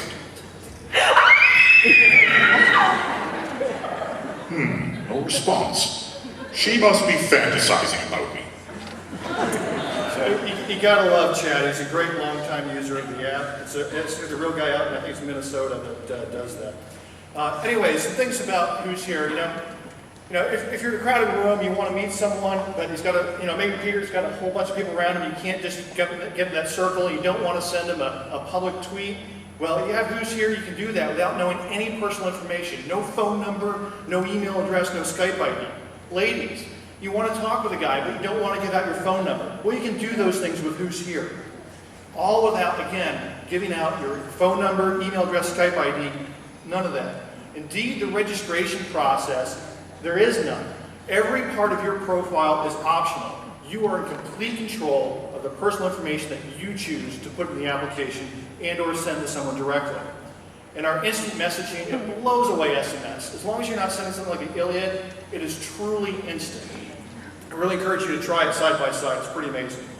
The application is free. The text messaging is free. The image messaging is free. And the voice over IP is free, whether you're calling down the street or calling half the world away. It's got many use cases, really about whatever mood you're in. You're in a park bench, people watching mood, you can do that. Just scroll through the app, check out people's profiles, see what they put out there. You're in a coffee house kind of mood, and you want to chit-chat, learn other people's life stories, what's interesting to them. That's how I use the app. You can use it that way. You can, maybe tonight go into kind of the bar and the nightclub and maybe trying to find that last-minute romantic match for the evening. You can use it for that. No labels on Who's Here. It's also not just about who's here, it's also who's over there. One of the really interesting use cases about the application is we actually have this plane ticket feature where you can move your profile to another part of the world. Let's say you're a GW student studying Italian. You can move your profile to Milan. Now you can use the free text messaging to practice your written Italian with native speakers, or the free voice over IP, not giving out your phone number, and practice your spoken Italian with the native speakers. So when we give this kind of update, or talk to people on the street, they're like, well, is it safe? This is one of the really compelling things about Who's Here. Coming back again, no personal information required, but you can set things like, do not show your distance away from someone. There's this philosophy where anyone who can see you, you have to be able to see them. You can control what types of users can see you, and we even have an automatic jerk filter. Honestly, that's what we call it. It automatically detects people that are being rude in the app, and the more rude they are, the less and less results and less features they get. So let me give you some metrics about about our business. We've got over 4 million registered users. Just this morning, we announced 4 billion free text messages have gone across our network. We multiply that by AT&T's 25 cents, that's some real savings for folks. Our company is profitable, it's been that way for over 2 years. And as Peter mentioned, we recently took a strategic investment from the founders of Groupon, their VC firm called Lightbank. I'll show you a couple other things, if I can make this work, that Chad did not capture for us. Here we go. So this is your Who's Here Near screen. This shows you people that match my profile and vice versa to me.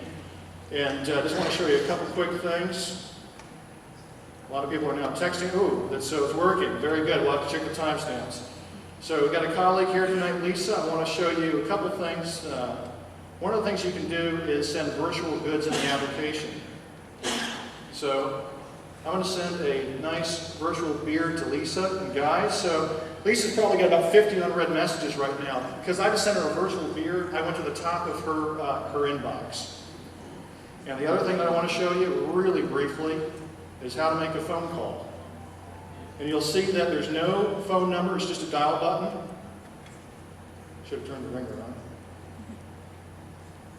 Oh, come on, live demo.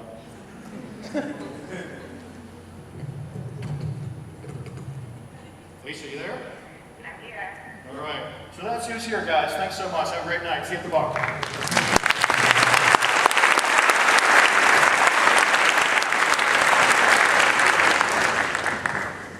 All right. Next up, Gwen. You ready to roll? Come on up. Let me get this. All right, so I'll just say we have this demo, one more, and then we're going to release the location of the happy hour. We'll be good to go. Thanks, Peter. This is a great picture of the... Isn't it? Yeah, it's awesome. This is different. Excellent. I was walking here, public service announcement, buy your street sense on the way out. It's important, local DC. My name is Gwen Costin. I'm the Director of Mobile in the Office of Citizen Services and Innovative Technologies at the U.S. General Services Administration. I'm from the government, and I'm here to help you. Really, that's not true. I am from the government, but I want you to help me. My office has been working for the past year on mobile government because, believe it or not, government has figured out that last year was the year of mobile. After waiting for 10 years, we finally got to the year of mobile. We also realize that too, and we realize that it's important for government to be able to provide citizen services to people where they are when they want it, just like all the other valuable things we've seen here today. So we launched a project where we were talking about helping government agencies to discover what was important in mobile and so they could share it with their leadership. We also worked on discussing the challenges to mobile, which frankly is the same in many cases in the private sector and in the public sector. I think that the panel here earlier today talking about issues about privacy, about devices, about finding the right expertise to make the tools, strategy. These are all the things that we've found to be challenges in government as well. And then the third area was really working on just creative design for a mobile future. And that's really been looking to do some outreach in terms of a dialogue that I encourage you all to today participate in to help us find the policies, the products, the promotions, the partnerships, and the practices that we need to make mobile gov. That all being said, what do we got? We got some apps. We actually, if you go to apps.usa.gov, you can see that there are about 80 different apps that have been developed by government. And these include Android apps, iPhone apps, iPad apps, BlackBerry apps, mobile websites, and mobile web apps as well. There's also a lot of SMS projects that are going that aren't included here, but people are talking about text as well. And we can see that the apps that are listed here are primarily apps that have been developed for government, not necessarily by government, but there are some really talented developers within government. But there's also people in the audience here who've helped to develop those apps. What else do we got? We got data. Many of you are here familiar with Data.gov that was launched a little bit more than 2 years ago. And with Data.gov, it started off with launching with less than 100 different data sets. And now there's 400,000 raw data, raw and geospatial data sets from 172 different agencies. And this is really a critical tool. It's, data is the coin of the realm in terms of application development. What's missing? You. This has been such an impressive time for us and for me to be sitting here and listening to the amazing creative tools that people have made. And there's things that we just can't do. I'm here to tell you that in my storied 7-year career in government, it's come to my attention that we don't have all of the answers. And we really need to look to the people who have been developing tools. And that's why I'm here at this tech meetup, because there's so many amazing, talented people in DC, and these are the people I'm seeing demoing today, and I want you to come get our data. And I have a 3-part plan for you. Okay. First, no collective hands. Find data sets on Data.gov. That's the first step in that. And I want you to go there. And then there's this big question mark, because I don't know what you're going to do. You could use the government data sets, you could use it with other types of things. Find out from your Aunt in Peoria the problem that she wants to solve, because you guys are doing that already. And here's this information that's available for you, that's available for free, that you can mash up with different types of things. Peter's done a great job, and there's a lot of people here who've been participating in different data contests, but I'm not looking for anything for free, because step 3 is profit, and that's what you guys get, because you're the smart entrepreneurs that are going to be making this go. Although Peter doesn't believe in QR codes, I want to have you all take a picture of this, and then maybe we get from 39% of people in DC using it to 39.001% of people in DC using QR codes. But I just recommend that you go to gsa.gov, Making Mobile Gov, and you can see what we're doing there, get some ideas. But most importantly, please contact me, gwen.costa@gsa.gov, because I want to know what you're doing. I got to tell you, I ain't got a budget. So don't look to me to come for money, but I want to know what you're doing. I want to talk to you about things. I'm happy to go back and forth with you because I actually want to see mobile government information being provided to people where they are at any time. And then I have to do flashy things so you don't remember I was here.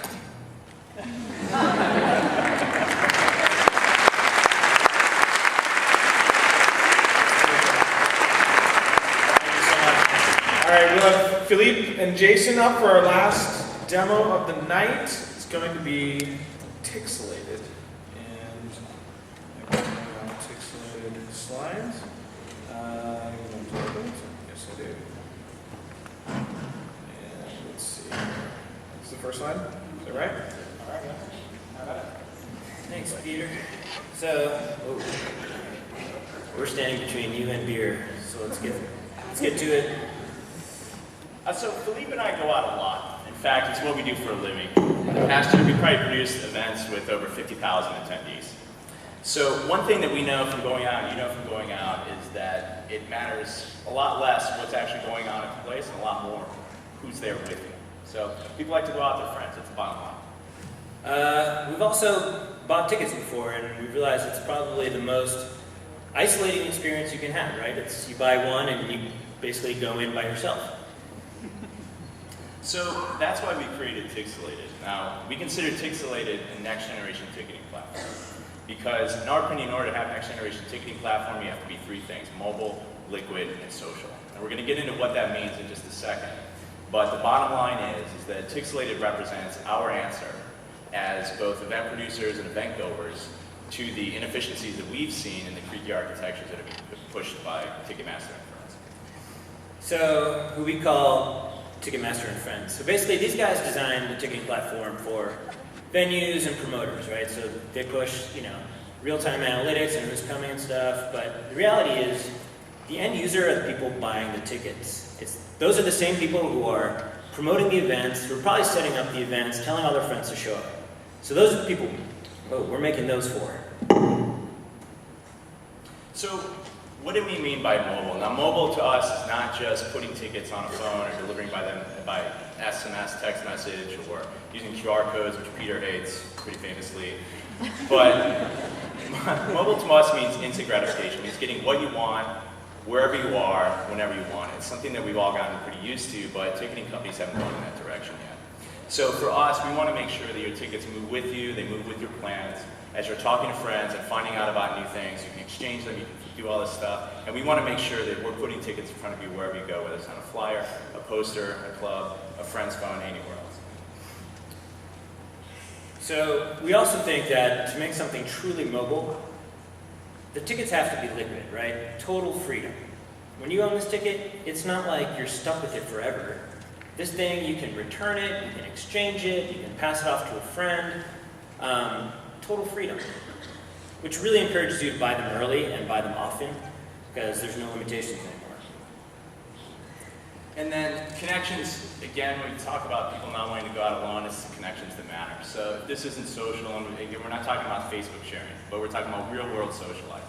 So we're talking about being able to give tickets to a friend, take tickets from a friend, invite people, find out about things in person when you're out, and also on our platform. You know, we consider Tixelated really to be less of a ticketing platform and more of a connections platform. So you're always interacting with people, you're always connecting with them via Tixelated.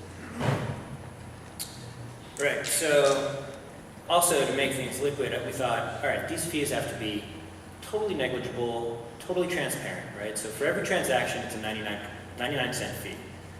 Whether you're returning it, exchanging it, selling it to a friend. What's nice about that is because we have such a huge volume of transaction happening on our platform, we really have 3 times the monetization power of any other ticketing platform. So real quick, this is our technology stack. You know there's a lot of developers in the audience. We think this is the absolute best stack to be developing mobile applications on today. So we use Essential Touch to provide our app-like interface. We can put that across all platforms. It's something pretty common now, and it's definitely where all the action is. Our RESTful API that powers all those different applications is powered by Node.js, which is the hottest server-side technology going on these days. Same thing on MongoDB. That's a database maybe none of you have heard of, but it's built to scale in the cloud for anything you want to do. It's really, really flexible. All that's done in JavaScript. All that's done with just a couple skill sets.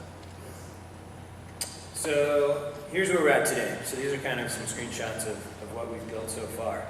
It's pretty simple. You log in with Facebook. It keeps track of every invitation you've scanned. It keeps track of all the events you've created. It allows you to create an event, which then generates a QR code, and you can just share that to hell with all your friends. So it's really become this really cool kind of underground party promotion vehicle to start.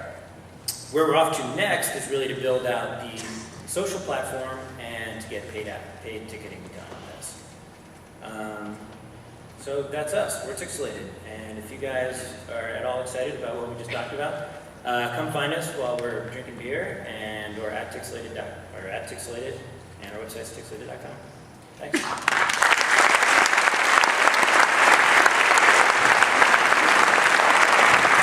When I shared my thoughts on QR codes, I had no idea I was totally torpedoing Tixelated's whole business model, but that's the jeopardy of running a BC Tech Meetup, I guess. So, where are we in this little slide presentation here? Oh, beer. Where is it? That's right. It is exactly 397 feet away. If you guys have been to Tonic before, and I believe, how did our Grandstand game go? Did we get $1,000? $1,000. We got a $1,000 bar tab. We got some people here. I have a feeling it's going to go fast. We've been told that the most awesome part of DC Tech Meetup is actually at the end when there's an open mic. We are, as I said, exactly on time. So for the next 10 minutes, it's 8:50. We're going to do a little open mic session. V-Band will administer this one. Feel free to find him in this aisle over here. I'll grab another mic, and if we just have a volunteer hang out over here. Stephanie would love to host that mic. Come on up, whatever you're working on. What are you working on? Who are you hiring? What's the event that you're going to? Who do you need to help you? And the other mic here. Okay, grab one of these guys. We'll go left to right, and the 10 minutes will be out. All right, so as Peter said, about 10, 15 seconds each, who you are, what you have to say. So. All right, David Curry. I do web development as well as mobile development, iPhone and Android. You can find me on Twitter at Agent Curry, Hi, my name is Ethan McMahon. I'm from the U.S. Environmental Protection Agency. We are running an apps contest called Apps for the Environment. The deadline is this Friday. But if you've made an app that deals with the environment, health, or energy, you can still submit it. So look for epa.gov/apps for the environment, or I'll be out in the hallway here as you leave. I'm Helen Lady Myers. I'm working on starting up a business where we're going to deliver homework to 7th graders via SMS texting. And I'm looking for some technology partners. Mikal Owens from Subsystems Technologies. We're recruiting web developers for government apps. You can find us at subsystem.com, mowens@subsystem.com. Hey, my name is Adam. I'm with Everify. We're a funded startup helping educate kids. We're looking for a rock star DevOps systems person. So come find me at the bar afterwards if you're available. Hi, I'm Lisa Schaefer, and we're going to have co-working meetings at Jam and Java for lunch every Tuesday. Jam and Java in Vienna, and it's from 11:30 until 1:30. Hi, my name's Aaron. I'm starting a company called Golf Swell. I'm looking for golfers who are also technologists and developers and folks who are interested in growing the game of golf and making it more efficient for everyone. If you're interested, you can reach me at Aaron, A-A-R-O-N, @golfswell.com. Thanks. Hi there, my name is Kit Cody, and I'm working for an early stage startup. We're funded. We're at the intersection of social and local and travel, and we're looking for an amazing technical co-founder to help us take it to the next level.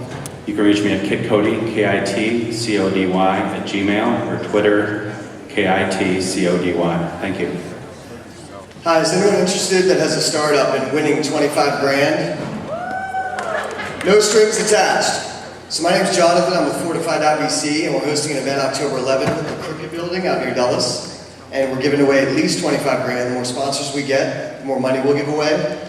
If you can spell distilledintelligence.com, you can apply. And if you can't, just go to Fortify.vc, it's our event, and we will hook you up. So we're a new seed and early stage fund in town, and we invested in Fast Customer as our 7th company in 3 months, and we're doing a lot of deals, and we're loving life, and we love DC, and thank you guys. All right. Joe Corbett, Chief Operating Officer of iStrategy Labs. We're looking for rockstar developers, and I just want to say, if I get Photoshop, I plan to donate it to the food bank, so vote for me. You gotta keep tweeting, Joe, keep tweeting. Hey everybody, my name is Doolin, this is Jim. We work for ClearSpring. We've got a product called AddThis. It's loaded on about 1 billion machines monthly. We're looking for developers and rock stars to come and work on it. Looking for UX, UI, JavaScript, and PHP developers. Jobs at clearspring.com. Come see us at the bar. Thanks. So after hearing Rockstar developer twice in a row, remember DC Tech Meetup number 3 where someone said, I'm just looking for an okay developer. That was awesome. I'm the founder of Servos. We do mobile data collection, especially around the public health industry. And I am actually looking for a rock star marketing and contracts person to help with the company. I'm Tak Takalowski. I say it at the end so you can remember it. See me at the bar, or Tacman, T-A-C-M-A-N, like the old video game, @gmail.com. My name is Doug Nagley. I'm with a firm called Infield Health. We're bringing patients and healthcare together on mobile. And if you're in healthcare, we'd like to talk to you. Thanks. Hi, my name is Ryan Seashore. I started a nonprofit called Code Now. We teach underserved youth how to code, and we launched our pilot in DC. And we're looking for DC's tech community to help us support us. We're looking for donors, volunteers, sponsors. Can be reached at ryan@codenow.org or at codenow.org. Hi, I'm Celeste Dwyer, a recruiter at Capital One, and we're looking for a lot of rock stars in our digital line of business. Specifically, we have a digital innovation lab here in Clarendon, where we're looking for technologists, product managers, strategists, and then we also have a lot of engineering and IT digital positions. So just let me know if you're interested. Thanks. Break in again, just so our city government folks can see. How many people work in a company in this room that's hiring right now? Do the show of hands. There's probably 200 people or so. Yeah, it's a good industry. All right, keep going. All right, my name is Christian Bao. I'm organizer of a DC-based meetup group called Fitpreneurs that focuses on the advancement of fitness as it relates to mobile web technology. So we have our second meetup coming Thursday, September 22nd, and if you're an entrepreneur, technologist, and you're enthusiastic about fitness, please come see me. I'd like to talk to you. Thank you. Hello, my name is Guillermo, co-founder of Mobile Dev Partners. We'd like to announce that App Update, our friend source app discovery and viral app distribution network is now available beta in the Android market. That's App Update by Mobile Dev Partners. Thank you. All right, and the gentleman in the red tie is the last one in this line for shout-outs, and the man in the blue shirt. Hi everyone, my name is Chris Walling. I'm with Skyfer, that's skyfer.com. We want to invite all of you entrepreneurs and business folks and everybody with a personal skill set or professional skill set out there to go download the application on iTunes. It's being released this week on the Apple Marketplace.